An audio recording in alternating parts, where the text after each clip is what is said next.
Nuwun para miyarsa kakung miwah putri. Sewu kula sambil resik-resik. Wonten ing mriki ingkang kawula aturaken babagan tiyang agesang miturut suraos falsafah Jawi inggih menika magayutan kalian tembang macapat enten 11 cacahipun. Ingkang sepindah inggih menika Mas Kumambang. Mas Kumambang nika nggambaraken nalika tesih wonten alam kandungan. Dados Mas Kumambang, Kumambang nika saking tembung kemambang. Nah, kemambang nika tesih wonten alam kandungan. Ingkang kaping kalih mijil. Mijil menika artosipun medal. Medal saking alam kandungan dados bayi utawi orok. Nah, dados bayi, dados mboten langsung ageng, dados bocah, dados cah nom, ngoten mboten. Lah lajeng sak sampunipun dados bayi, sinom menika sinom nggih sak lebaripun mijil sinom. Sinom menika saking tembung nem-neman utawi sekar sinom nika nggambaraken wedal nem-neman sinom dados wedal kiat-kiatipun rasa-rasanipun. Nah, ingkang amin sekawan nggih menika kinanti. Kinanti menika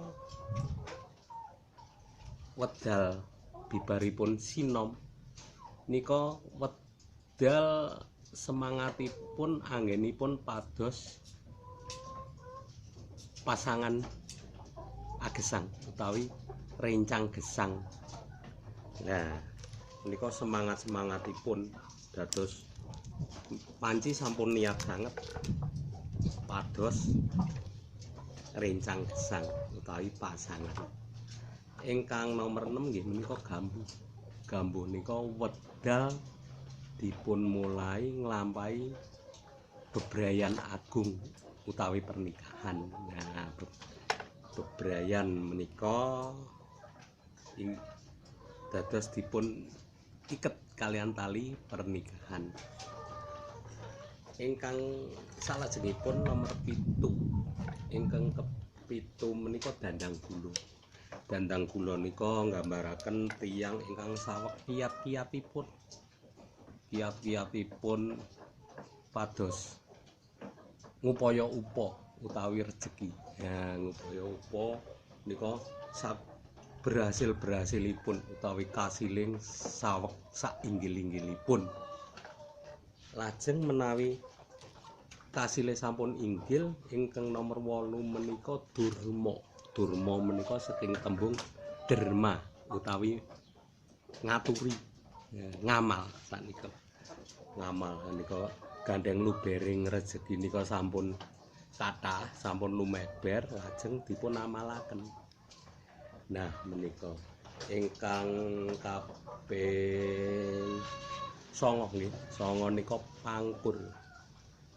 Pangkur menika nggambaraken tiyang sepah ingkang sampun DPDP utawi nyepi. DPDP maring Gusti ingkang murbeng dumadi, ingkang maha kuwaos. Dados nyuwun welas kasih Gusti Allah rumah sampun sepah. Lah nika nggih ampun ngantos klentu nem napa sepah nika nek saged nggih tetep DPDP. Ning panji sampun wancinipun DPDP nika kata-kataipun panji sampun sepuh nggih. Ingkang kaping 11 nika megatruh. Nah nika megatruh nika wancinipun megat ruh dados pisaing antarane ruh kalian raga kula panjenengan utawi dipun sebab mati utawi tiwas. Nah, ingkang kaping 11 pocong.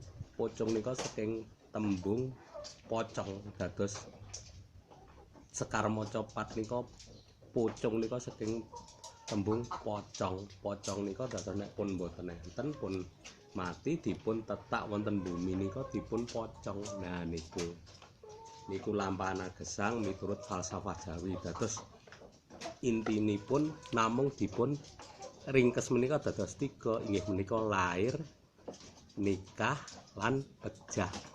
Nah, monggo dipun amalaken lampahan menika. Nggih, mugi wonten gina manfaatipun. Kupat kecemplung santen sedaya lepat nyuwun pangapunten. Monggo.